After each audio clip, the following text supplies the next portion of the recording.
resolution and let's see. Okay, we're all right. You know what I'm going to do? I'm going to step out during this response, and maybe you can direct. You know which one? The hex? No, I'm talking on the Corona program. On the Kroger? Yeah. Have you got that on the tape? Did you get that part of it? Well, I talked a little bit. I guess you took it. Let me talk a little bit. You ready? We're ready. Let me talk a little bit about what happened after 13 and 14, and I can't put precise times on it. But in addition to going into orbit routinely, we wanted to stay on orbit longer.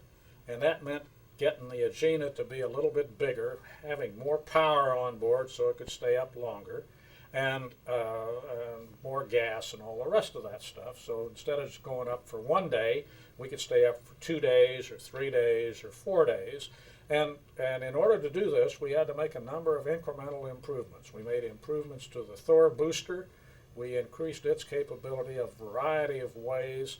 And if you look at the records, you'll see it called long tank, straight side, and then rocket-assisted Thor. And all that was to get us more time on orbit.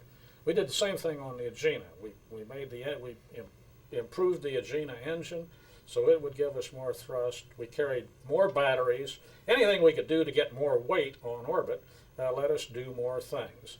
And included in that, the Agena kind of improvement was the things that let us go 2 days, 3 days, 4 days before we came back. And this obviously gave us a heck of a lot more coverage than otherwise. Now, as we said before, we also added the stellar index camera to this thing, and this was the thing that let people make maps out of it. And so the stellar index camera, in combination with the photography from the main camera, gave us that ability. Now, at the same time that we were making all these improvements to the Agena, the payload guys were also making all kinds of different improvements to the payload. And so we went through the C program, C prime, C double prime, C triple prime, and all these things were aimed at getting better resolution or more film or something like that back at as we were going along. So you can look at any, if you can find a record of it, you can look at any configuration and you say, oh yeah, this we flew an improved camera here and the resolution was this, thus, and the other thing. We flew another improved camera there. And so this process of evolution went on from essentially from day one until about 1960, probably 1966 was the last version of, essentially the last version of what we were doing, maybe a little later than that. We also, and that was improved camera, improved film, higher resolution film, kind of stuff, and the stellar index camera and the dual stellar index camera, and that sort of thing, and the thing that let us say precisely where that thing on the ground was. Just a note to go way back, after the failure of Discoverer 4 payload, when it didn't send any stuff through, there was a big meeting to decide what to do about it. And this is called the Autumn Leaves Group, and I don't know whether you'll find anywhere in the documents Autumn Leaves or not, but Autumn Leaves was to figure out how to make the film so it wouldn't break as it went through the on orbit to go into orbit. And they came up with the idea that instead of being whatever the base was in those days, that there ought to be a Mylar-based film because Mylar was stronger than the stuff that they were using for the base. And so they talked to the film guys, and they said, "Oh, we can't make that. We don't know how to make that on Mylar base." And so some sneaky individual let a contract to an outfit down in Delaware named DuPont, who wanted to get into the business a little bit at the time. And DuPont said, "Heck yes, we can coat film on Mylar if that's what you want." And about 2 weeks later, lo and behold, our friends figured out that, yeah, they could do it too. And so we went from being based on the old stuff that broke to the new stuff that was, well, like saran wrap, I guess, today. And then from then on, the problem was you had to make it thinner and thinner and thinner, because if by making the base thinner, then you could put more footage on, and if you had more footage, you could take more pictures, and that's what everybody wanted. So if you can look at the same thing, you can look at the progress of the Thor, you can look at how the Agena increased, and how we increased. For example, the Discover 1, the empty weight on orbit, which is what we used as our baseline, was 1,600 pounds. That was the maximum that we could put in orbit, and everything had to work being 1,600 pounds. Eventually we got that thing up to 16 to 18, 1,900 pounds, and then but again, we always were improving, but we never got around to, now not very much, to redundancy. It was always aimed at getting more of the stuff back. So, one of the other things we did that was great is that we really worked the heck out of our launch crews. In 1959, we launched 8. In 1960, we launched 11. In 1961, we launched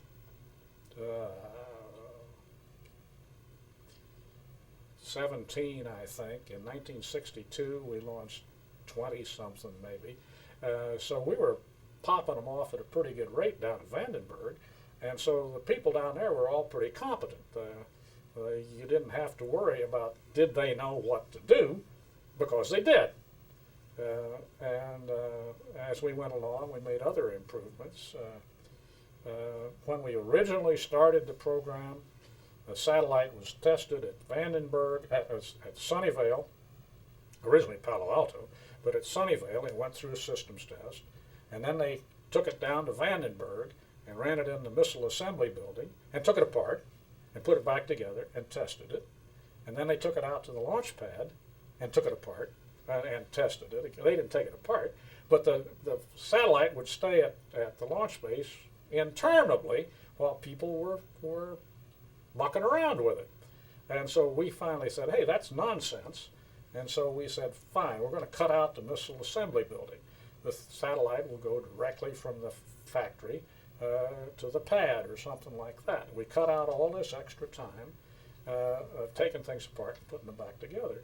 And we eventually got a fairly smooth run where we didn't have to go through all that stuff of testing and retesting and rechecking. We did it straight through. And that cut a heck of a lot of time out of our processing time eventually. I'd be hard put to tell you when we really got that in, but I know that later on everybody did it that way, and they all wondered, why did we ever do it the other way? I guess one of the other things I could say about the program, nobody has ever had a failure in space that we didn't have first on Discover.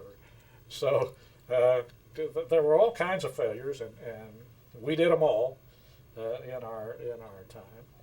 We had power problems, we had stability problems, we had separation problems, we had things blow up, and all of that. So we did it first. Okay? That's fantastic. Sounds great. That was great. Very good. In the script, we're playing a lot on firsts, talking about how a listing at the end, sort of the litany of Corona first. So it's really lovely that you said that. Yeah. I mean, yeah, you did it first. You had to work through all these issues and problems, and because of that, then future programs could take advantage of the things that you all had Well, to continue along that what we learned thing somewhat, when I became program director on the HEX program, it was fairly simple, straightforward to me. What the heck, I'd already gone through the failure business, and so people could say, well, you don't need to do this now. Hey, wait a minute, we've got to do it this way. So we did it. We failed in a variety of interesting ways, and we eventually made the doggone thing work. Fortunately, people gave us opportunity. I mean, anybody today that had 13 failures, he wouldn't get there. I mean, he wouldn't get there after the first failure. By the way, as a result of the trust of the people up there, we didn't have to worry about documenting our failures. We went through the line and we said, hey, this is what we did, but they didn't make us jump through extra hoops. We may have made the contractor jump through some extra hoops, but Washington didn't really give us any static about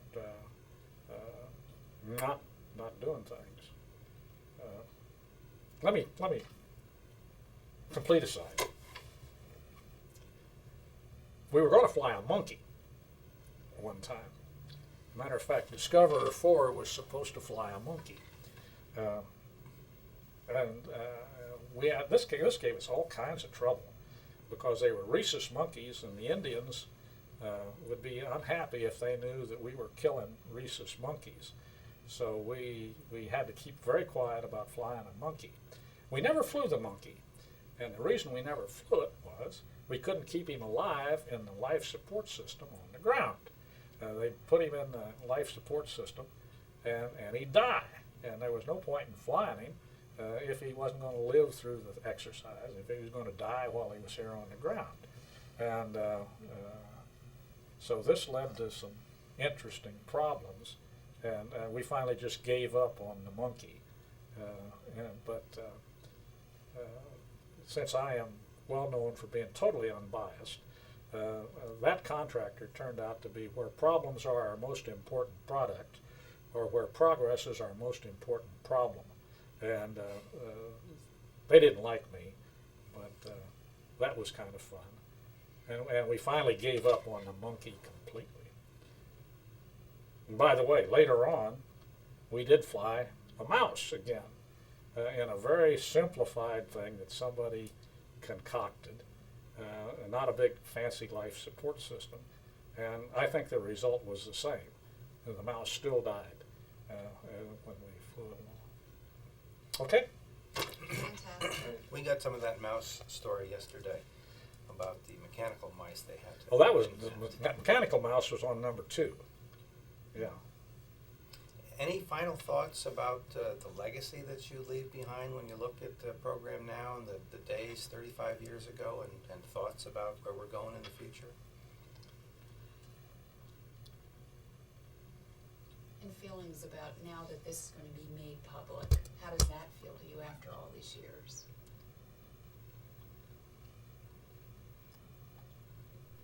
What do I think about people finally getting around to talking about Discoverer and Corona? I have always been very unhappy about the fact that nobody paid any attention to us. And I used to go into the Smithsonian, and I'd go up and I'd say, where is the Discoverer 13 capsule? At the information desk. And they'd say, huh? And for a long time I could find it, but it was upstairs back in gathering dust someplace.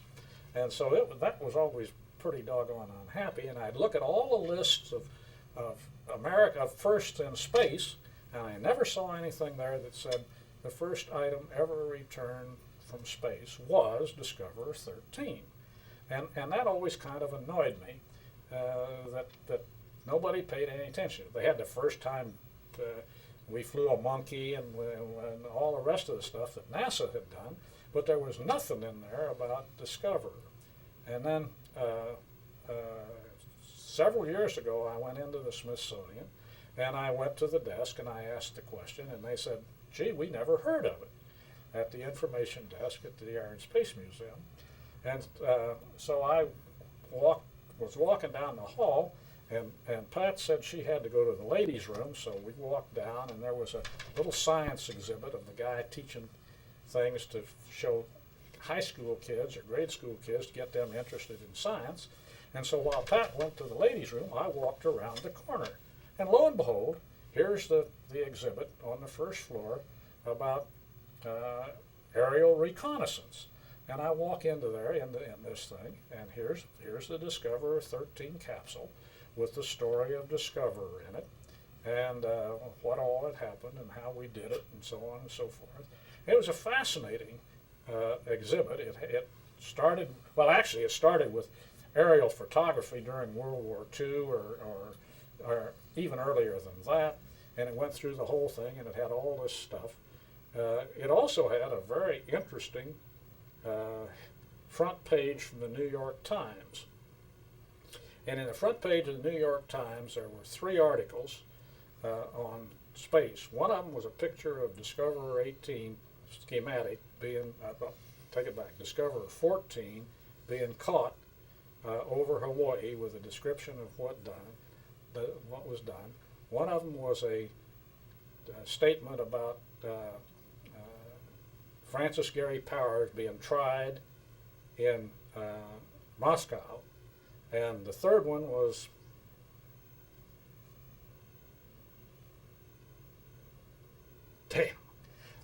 look on get a hold of the front page of the New York Times for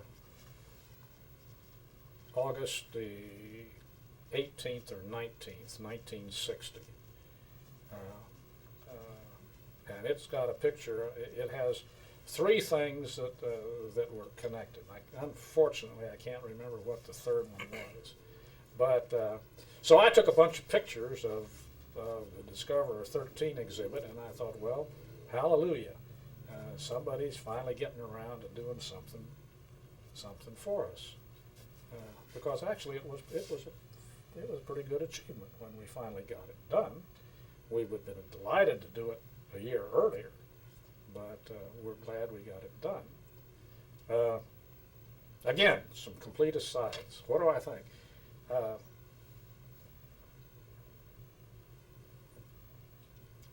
When I retired from the Air Force, most people who retired from the Air Force went to work for a contractor.